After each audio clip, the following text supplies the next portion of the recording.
Everyone and welcome back to my channel. आज की video के अंदर हम रिएक्ट के एक और हुक को डिस्कस करेंगे और उस हुक का नाम है यूज़ इफेक्ट, और देखेंगे कि यूज़ इफेक्ट किस लिए काम आता है विद एग्जांपल्स। तो सबसे पहले तो मैं आपको बताता हूँ कि हमने एक ऐप क्रिएट कर ली है और उस ऐप को मैं रन कर लेता हूँ यूजिंग npm run dev, और जैसे ये रन होगा हम इसको अपने ब्राउज़र के अंदर ओपन कर सकते हैं। तो ये मेरी एक वेबसाइट रन हो रही है लोकल होस्ट 5173 के ऊपर। ओके, इसके बाद मैं जाता हूँ ऐप के अंदर, जो हमारा app.jsx की फ़ाइल है, उस app.jsx की फ़ाइल के अंदर मैं यहाँ आके लिखता हूँ यूज़ इफेक्ट, और आप देख सकते हैं यहाँ पे ये आ रहा है। इसको हम इंपोर्ट भी कर लेंगे, तो इस तरीके से यहाँ पे ये इंपोर्ट भी हो गया है। ओके, तो यूज़ इफेक्ट के अंदर हम एक अपना कॉल बैक फंक्शन बनाएंगे और सेकंड नंबर पे हम डिपेंडेंसीज़ डालेंगे। तो ये इसका बेसिक सेंटेक्स होता है। उस सेंटेक्स के अंदर क्या है, सबसे पहले हमारे पास एक कॉल बैक फंक्शन है और सेकंड नंबर पे हम यहाँ लिखते हैं नंबर ऑफ़ डिपेंडेंसीज़ जिनके ऊपर ये यूज़ इफेक्ट डिपेंड करेगा। ओके, तो इस डिपेंडेंसी की टर्म के ऊपर हम बाद में आते हैं। फ़िलहाल हम इस स्क्वायर ब्रैकेट को एम्प्टी रखेंगे और यूज़ इफेक्ट के अंदर आके हम देखते हैं ये कब रन होता है। लेट सपोज़ मैं यहाँ पे रन करता हूँ और कंसोल करवा लेता हूँ इनसाइड यूज़ इफेक्ट। तो यूज़ इफेक्ट जो है वो चलता कब है, ये असल में हमारे पास हमारा एक लाइफ साइकिल मेथड है। जैसे ही हमारी जो ऐप का फंक्शनल कंपोनेंट है, ये जैसे ही ये माउंट होगा साथ ही यूज़ इफेक्ट चल जाएगा। ठीक है, तो इसका मतलब ये हमारे इस पेज का लाइफ साइकिल एक मेथड है, और लाइफ साइकिल मेथड का मतलब है कि ये पेज जब माउंट हो जाएगा या फिर जब हम इस पेज में एंटर होंगे या इस पेज से लीव करेंगे, तब सारा कुछ उसकी इन्फॉर्मेशन हमें किसके अंदर मिलेगी, हमारे यूज़ इफेक्ट के अंदर। तो यूज़ इफेक्ट चलता कब है, जैसे ही हम पेज के ऊपर लोड करते हैं या फिर हमारा ये ऐप का कंपोनेंट या फिर कोई भी कंपोनेंट जिसके अंदर हम बैठे हैं वो माउंट होता है। हम यहाँ पे अपना इंस्पेक्ट खोल लेते हैं और चेक करते हैं कंसोल के अंदर। मैं यहाँ रिफ़्रेश करता हूँ तो आप लोग देखें हमारे पास लिखा आ गया है इनसाइड यूज़ इफेक्ट। ठीक है, इसका मतलब इनसाइड यूज़ इफेक्ट लिखा आया है, इसका मतलब ये यूज़ इफेक्ट चल गया है और ये साथ ही चला है जैसे ही मैं पेज के ऊपर जो है वो माउंट हुआ है। जैसे ही मेरा पेज, साथ ही यूज़ इफेक्ट चल गया है। इसको हमें किसी बटन के क्लिक के ऊपर चलाने की ज़रूरत नहीं पड़ी। तो यूज़ इफेक्ट एक ऐसा मेथड है जो कि जैसे ही पेज माउंट होता है साथ ही ये चल जाता है। ओके, एक तो ये तब चलता है जब पेज लोड होता है। दूसरे नंबर पे ये तब चलता है जब जिस वेरिएबल के ऊपर ये डिपेंडेंट होता है उसके अंदर वैल्यू चेंज हो। लेट सपोज़ मैं एक स्टेट क्रिएट करता हूँ यूजिंग यूज स्टेट। अगर आपने यूज स्टेट की मेरी वीडियो नहीं देखी तो आप पिछली वीडियोस में यूज स्टेट को पहले कवर कर लें, उसके बाद इस टॉपिक को कंटिन्यू करें। लेट सपोज़ मैंने एक काउंट की वैल्यू बनाई है और उसके अंदर मैं सेट काउंट एक फंक्शन रख रहा हूँ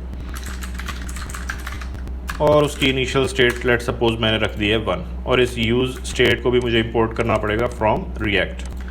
तो ये काउंट की वैल्यू को अपडेट करेगा उसी का अपना फंक्शन सेट काउंट। इसके बारे में हम डिटेल में बात कर चुके हैं यूज़ स्टेट के अलग से टॉपिक के अंदर।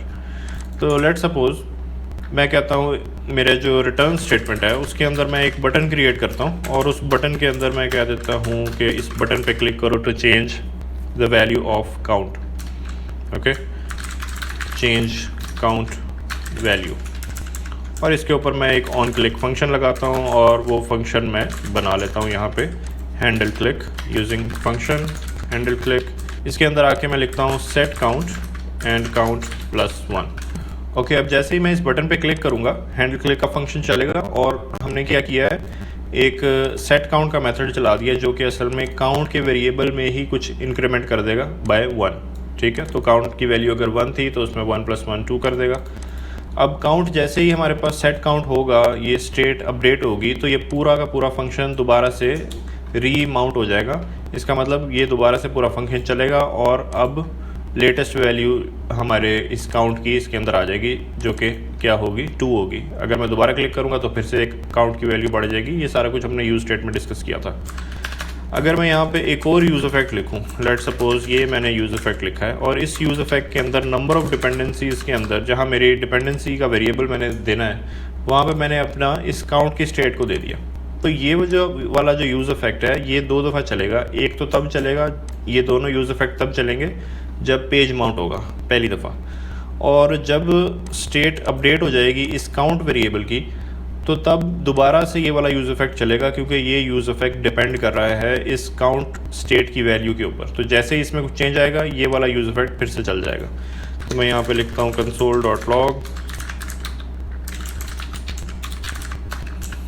ओके, तो अब देखें ये कैसे काम करेगा। मैं एक दफ़ा रिफ़्रेश करता हूँ, काउंट वैल्यू 1 है हमारे पास और इनसाइड यूज़ इफेक्ट, तो हमारा एक ये वाला यूज़ इफेक्ट चला है और एक ये वाला यूज़ इफेक्ट चला है। ठीक है, सबसे पहली बारी जब मैं अपने ऐप के कंपोनेंट के ऊपर आया हूँ। अब जैसे ही मैं क्लिक करूँगा चेंज काउंट वैल्यू, तो मेरे पास इनसाइड यूज़ इफेक्ट दोबारा नहीं चला बल्कि काउंट वैल्यू दोबारा चला है, क्योंकि सेट काउंट ने क्या किया, असल में काउंट में चेंज लेके आई है। और जैसे ही काउंट में चेंज आएगा, क्योंकि ये वाला यूज़ इफेक्ट डिपेंड कर रहा है काउंट वेरिएबल की स्टेट के ऊपर, तो जैसे ही काउंट चेंज हुआ है ये वाला यूज़ इफेक्ट फिर से चल गया है। तो यूज़ इफेक्ट इस तरह बिहेव करता है कि ये उन वैल्यूज़ के चेंज होने पे चलता है जिन वैल्यूज़ के ऊपर ये डिपेंडेंट होता है। जैसे यूज़ इफेक्ट मेरा डिपेंडेंट किन वैल्यूज़ के ऊपर है, काउंट के ऊपर है। इसी तरीके से हम मल्टीपल वैल्यूज़ के ऊपर भी इसको डिपेंडेंट करवा सकते हैं। लेट्स सपोज एक और यहाँ पे अगर कोई नंबर हो और उस नंबर स्टेट के अंदर हमने लिखा हो सेट नंबर, लेट सपोज यहाँ पे है 50,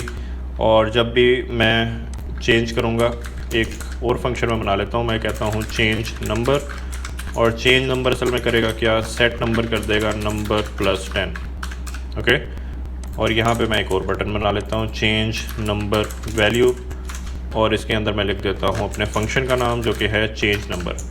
अब ये जो चेंज नंबर वाला बटन है, इस पर क्लिक करने से हमारा नंबर चेंज होगा। जैसे ही नंबर चेंज होगा तो ये वाली डिपेंडेंसी चेंज हो गई है, और ये यूज़ इफेक्ट किस पे डिपेंड कर रहा है, इस नंबर के चेंज होने पे भी कर रहा है और काउंट पे भी कर रहा है। तो इसका मतलब ये दोनों के चेंज होने पे ये वाला यूज़ इफेक्ट चल जाएगा।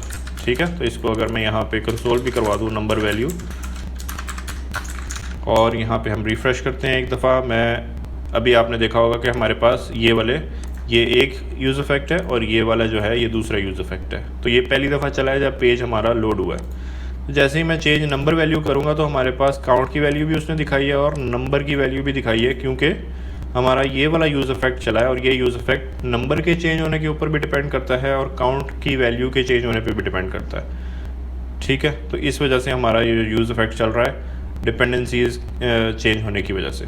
तो जैसे ही आप पेज में एंटर होंगे, यानी आपका जो कंपोनेंट है वो माउंट हो जाएगा, तो सबसे पहले यूज़ इफेक्ट रन होगा। ये हमारा एक लाइफ साइकिल मेथड है जो कि चलता है जैसे ही हम पेज के अंदर आते हैं या फिर हमारा फंक्शनल कंपोनेंट माउंट होता है। और ये तब भी चलता है जब हमारी कोई डिपेंडेंसी चेंज होती है जिसके ऊपर ये यूज़ इफेक्ट डिपेंड कर रहा हो। आई होप आप लोगों को समझ आई हो, और हम आगे फ्यूचर वीडियोज़ के अंदर इसके अंदर मज़ीद डिटेल में जाएंगे। That's it for this video. If you have any comments आप ज़रूर पूछें कमेंट्स के अंदर, एंड टिल देन अल्लाह हाफिज़, I will see you in the next video.